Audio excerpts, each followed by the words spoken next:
Welcome back to another episode of Ypsilanti Area Discussers. I'm your favorite host, Coelhinha Hargenrader, and with me is my favorite host, Mark Hergott. Hi there.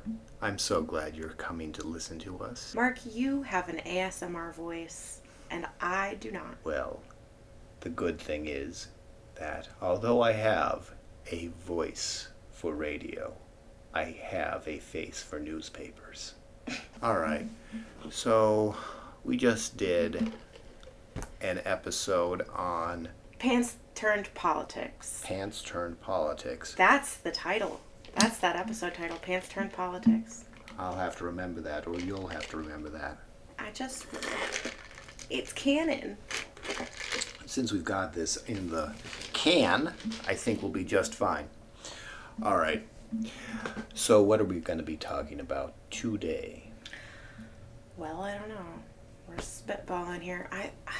What things do you like about Ypsilanti, Mark? You want to get this show on the road. You've been an Ypsilantian all your life. Pretty much all of my life. I was born in Ann Arbor, Township, St. Joe's. You were born in St. Joe's. Mm-hmm. Okay, that's close enough to Ypsi. You've lived in the 4 square miles your entire life? Pretty much. I spent some time in Willow Run. Did you? Okay. Yeah. Traitor? No, I'm just kidding. I love Willow Run. I am a Willow Run High School alumnus, and they aren't making us anymore. Tell me about your experience with Ypsilanti. You're 43 years old, Mm-hmm. so you've got 40 plus years of experience with the city.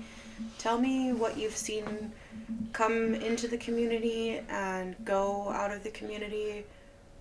What have you noticed? Well, okay. So I've only really became politically aware after I became an adult. Sure. What my first entry into local politics was... I don't just mean politics. I mean, tell me about the city. Oh, What did there used to be? What are some things that you miss? well, I miss Ypsilanti every day, and that's why I stay here. So it's just a good place to see interesting things. And it doesn't really say anything, but when I was a kid, let's say 5 years old, 85, Washtenaw County just broke 200,000. In the next couple of years, Washtenaw County is going to break 400,000. So the population's doubled. Doubled. It's absolutely doubled, and we're looking at maybe Washtenaw hitting 600 before I'm gone. Mm-hmm. Yeah. Well, is that counting students?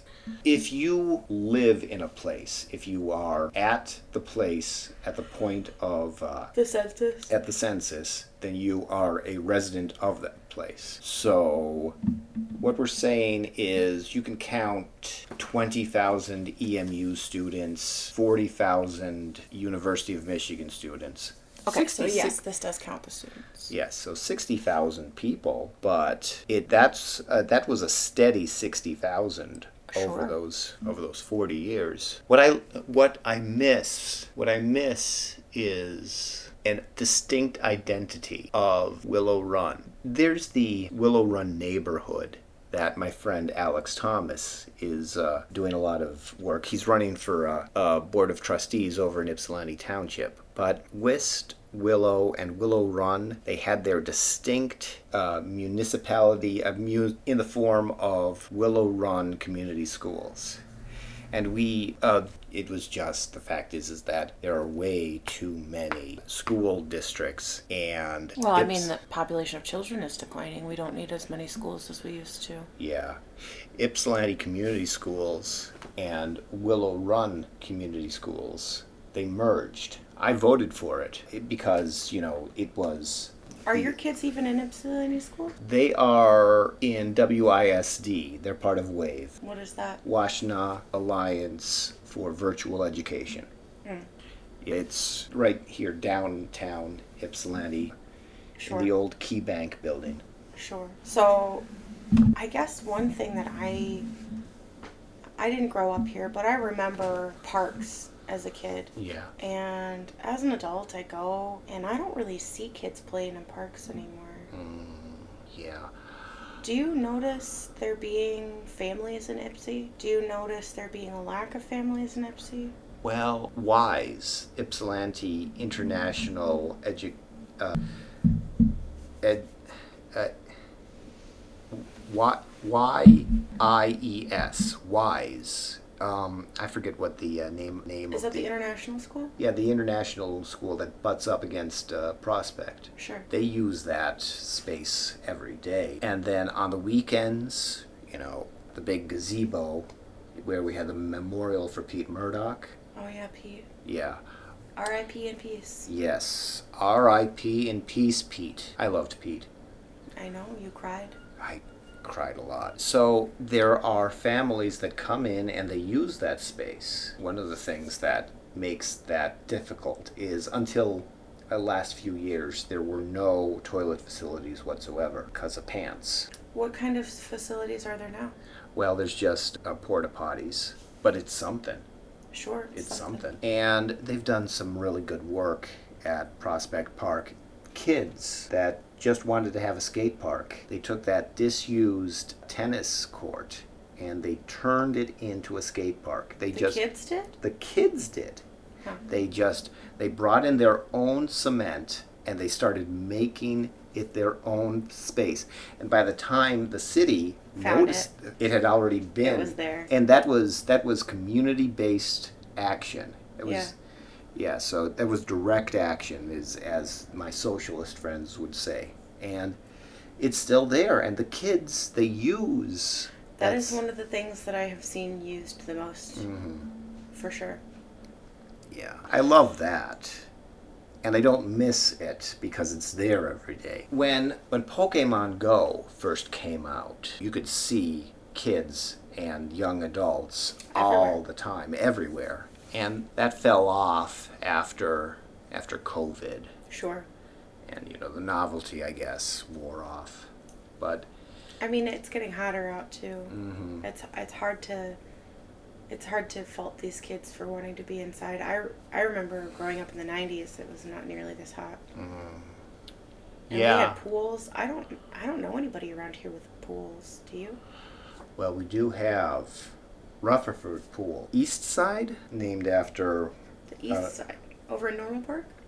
Over in Normal Park, yeah. Is that considered east? I can't remember cardinal directions right as we are speaking, but okay. It's a good pool, and it survived. It survived a particular round of austerity through the community. Friends of Rutherford Pool took over the management. The owner of record of Rutherford Pool for insurance reasons is the city of Ypsilanti. But the FOR... What's the FOR? Friends of Rutherford. Oh. They ran it. How does that work? People just show up, and if you want to use the pool, you give like $2, $3 or whatever. To whoever's sitting there. To whoever's sitting there. There's a volunteer sitting there taking the money, and they do what with it? They put it directly back into the pool. There's solar panels on the top of a bathhouse. Interesting. I've never been there. It's not. I mean, it's a municipal pool. It's not like Ann Arbor's pools. I'd love to see a pool that's open to dogs. Well, they're at the end of the season. At the end of the season, you can go and bring the dogs in for one day. Yeah. Yeah. I bet you we could get a lot of commerce in this city if there was a spot for people to bring their dogs that had water. Water park for dogs. Maybe there could be some sort of a water feature, like maybe in the oldest park in Ypsilanti. What's the name of that? Prospect. There could have been a water feature there. With maybe like a fountain. Oh yeah. Yeah. That's something that maybe we could look into seeing. Ed.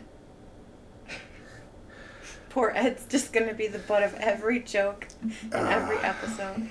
Ed Carisno. Yeah. Ed, you're going to be the butt of our jokes until you come onto this podcast and defend yourself. Otherwise, we're going to speak for you, and we're not going to be too nice about it. Yeah, we're not very happy about that, but we are very happy about living here in Ypsilanti. I just don't know how we move forward. I'd really like to see a way to make the numbers work for families here. Well, You know, one of the things that can be done is state investment. For instance, the merger between Ypsilanti Public Schools and Willow Run Community Schools, the new YCS took over all of the old Willow Run debt, and it was untenable. It was absolutely untenable. And so what happened was, over the last 10 years, Lansing just fixed this. What YCS did was they took the Willow Run kids and put them in Ypsilanti facilities and let these brand new Willow Run facilities that got all of the debt, well, not rot, they were just mothballed. Jeff Irwin and Jimmy Wilson, they helped out, and they got the debt absorbed by Lansing, and now YCS, amazing, YCS is going to start using the Willow Run facilities. It's almost like this could have been done administratively 10 years ago. So what other kinds of state investments, what else could state investments look like? Well, there has been state investment. For instance, the Michigan State Housing Development Authority, they put in the Dorsey Estates. And the Dorsey Estates, on the old Boys and Girls Club, it's going to be actual housing for people with middle incomes that can come in and live in Ypsilanti. And that's a way forward. But How many residences are going to be in the Dorsey Estates? In Dorsey, like 8? No, not 8. But it's not a huge number. I think there's maybe like 30 units or something like that. 30 units? That's not nothing. That's not nothing. That's not nothing. That's expanding the property tax base, isn't it? It is expanding the property tax base. Well, it will be in 30 years. A payment in lieu of taxes. Right. Pilot. We talked about this before. So it's a pilot, and the management company pays a set payment, and every year they pay the same amount for the next 30 years. Got it. And it costs the management company a lot of money right now, but in 10 years from now, it's going to be so much cheaper than if they were doing taxes. So it's a fixed cost. It's a fixed cost, Right. and that's what, and you need a management company for a large housing project. Sure. Yeah. So but they're building it, and there's gonna be families that can come into Ypsilanti that wouldn't have been able to before. How funny would it be if that Mansfield property goes back up for sale? If that Mansfield property goes back up for sale, maybe it could get. I mean, right now it's. Is it still commercial? No, it's not. Yes, it's a commercial or industrial. It's part of the industrial park. No, it's the commercial park nowadays. Give me a quick little lesson on the different types of zoning that there are in our city. We've got some residential zoning. We've got commercial zoning, which is for sale, like people to come and buy things and do business. And then there's industrial zoning. Yeah, I mean, which it's is like more manufacturing. Right. It's like SimCity. It's like SimCity, but the thing is that with the industrial, that's pretty much going to be continually recessing because industrial processes are becoming more and more efficient, which means that they need less space, which means and they need less real property. Well, as we divest this industrial property, let's hope that whoever ends up buying it gets an environmental study done first. Oh, the Ford property that Ford still owns? Oh, yeah. Yeah. They know they won't be able to get that. No, they'll never be able to get rid of that until they remediate. And this is like that. What's that one development? The Love The Love Love Canal. Canal? Love Yeah. Canal. Well, the thing about the Love Canal is that the federal government paid for it. Initially. Initially, that is actually not, I don't know that that's very well understood, but the Love Canal, yes, that was the very first time that the federal government stepped in and paid for those people to move out of the toxic environment that they were living in. And yes, the federal government footed the bill to do the remediation.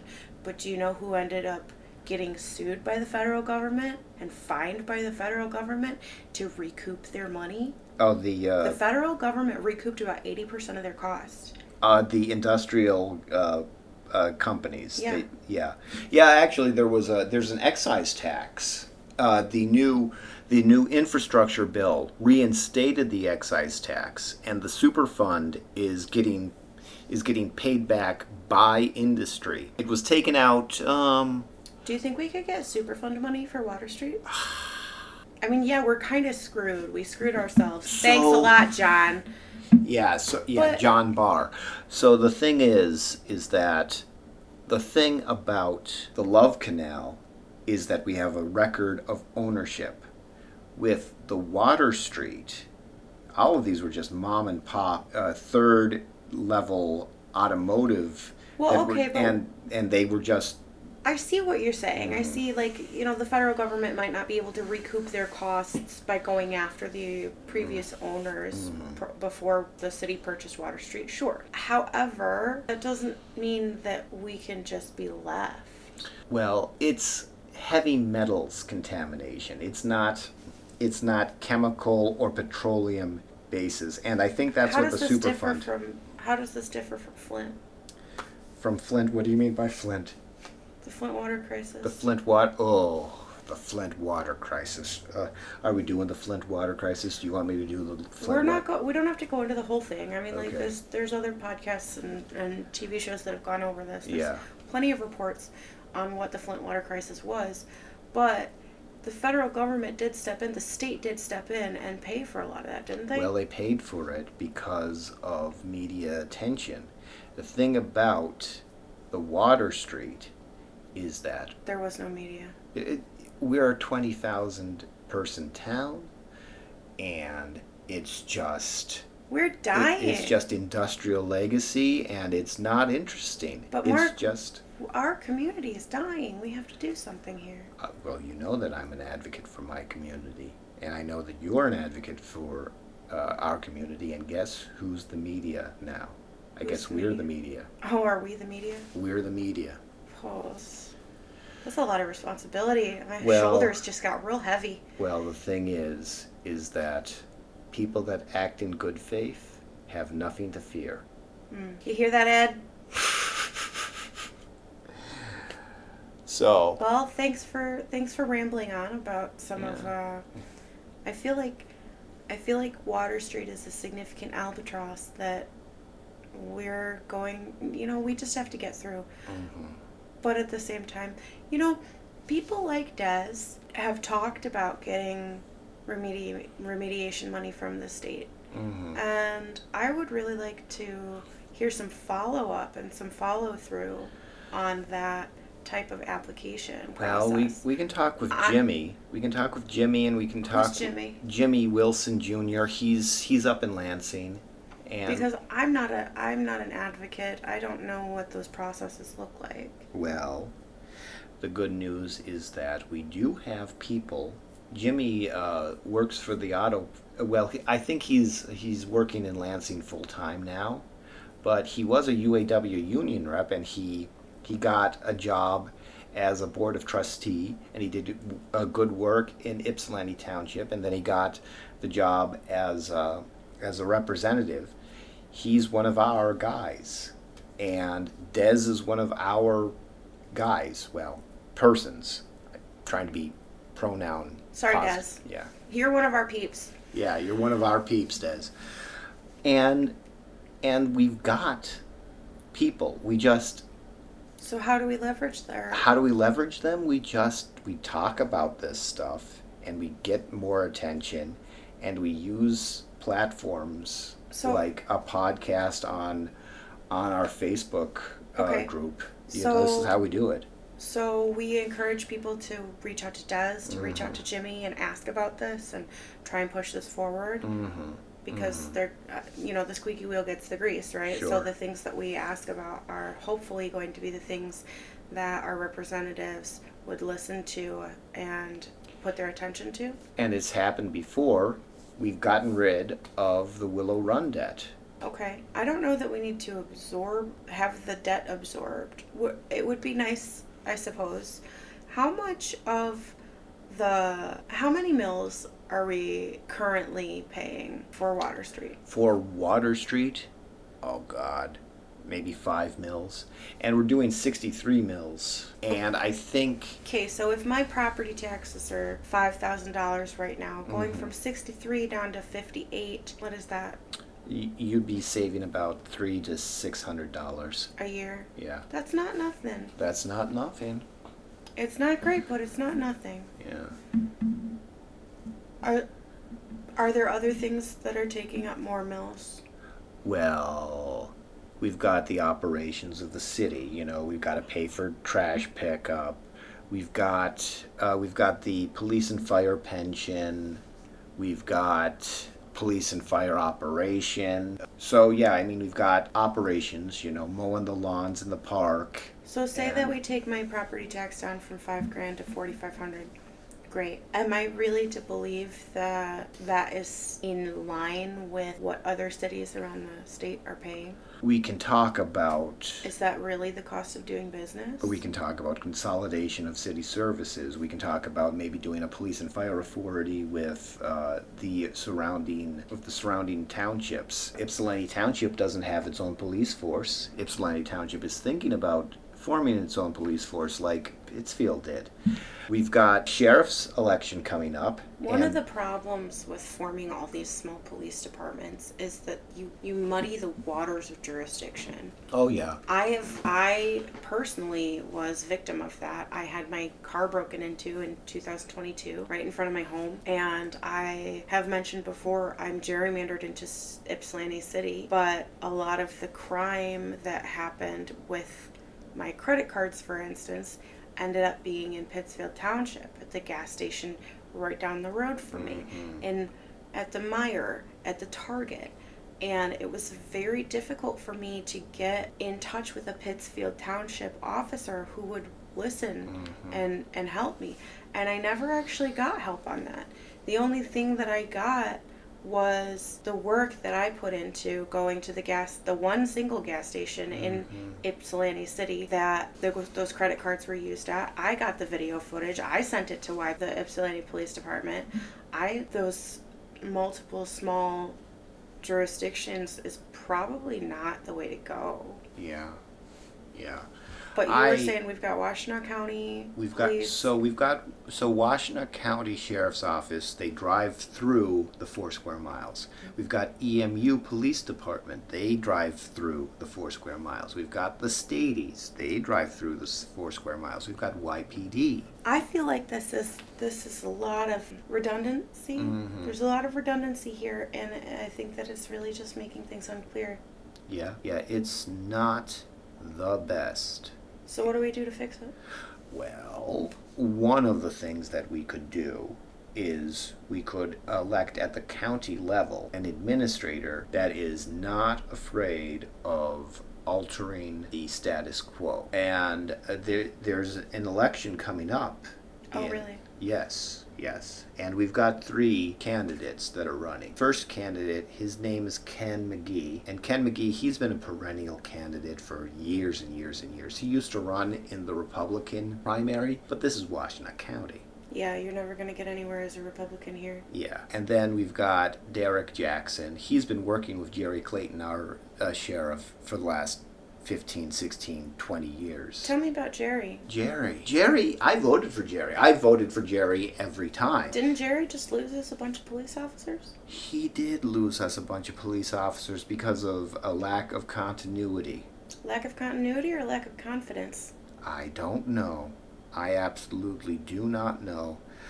we are going to have to look into what Jerry's done at WCSO. I would suggest that all of you dear listeners look into what has been going on at WCSO. Yeah, Jerry, I voted for him, and he's done a lot of things. He's been all over the country with his consultancy firm, the Cardinal Group.